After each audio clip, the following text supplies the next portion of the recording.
नमस्कार मित्रांनो, मुख्यमंत्री माझी लाडकी बहीण योजना आता अर्ज करणे चालू झालेले आहेत. तर मित्रांनो, यासाठी कोणकोणते कागदपत्र आवश्यक आहेत ते आपण थोडक्यात बघूया.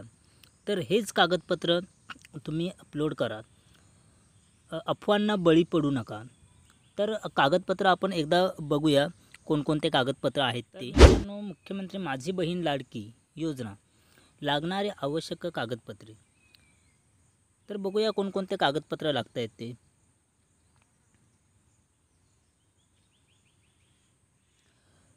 पहिलं आहे आधार कार्ड. तर मित्रांनो, बघूया, पहिल्यांदा आधार कार्ड जोडणे खूप गरजेचं आहे. त्याच्यानंतर आहे बँक पासबुक. नंतर आहे उत्पन्नाचा दाखला.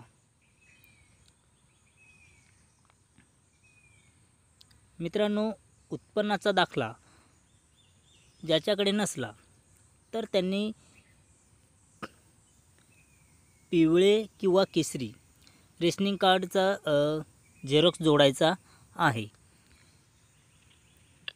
नंतर बघूया मित्रांनो, डोमेसियल दाखला. जर डोमेसियल दाखला ज्याच्याकडे नसला तर आपण 15 वर्षापूर्वीचे कागदपत्र ज्यांच्याकडे आहेत, म्हणजे कोणते कागदपत्र? कार्ड, मतदान कार्ड, शाळा सोडण्याचा दाखला, जन्म दाखला, या चारपैकी एक जरी डॉक्युमेंट ज्याच्याकडे असला तर तोही ग्राह्य धरला जाईल. तर मित्रांनो, बघूया, हेच कागदपत्र जोडायचे आहेत. दुसरे कोणतेही कागदपत्र या योजनेसाठी लागणार नाहीत. तर अफवांना बळी पडू नका आणि हेच कागदपत्र जोडा.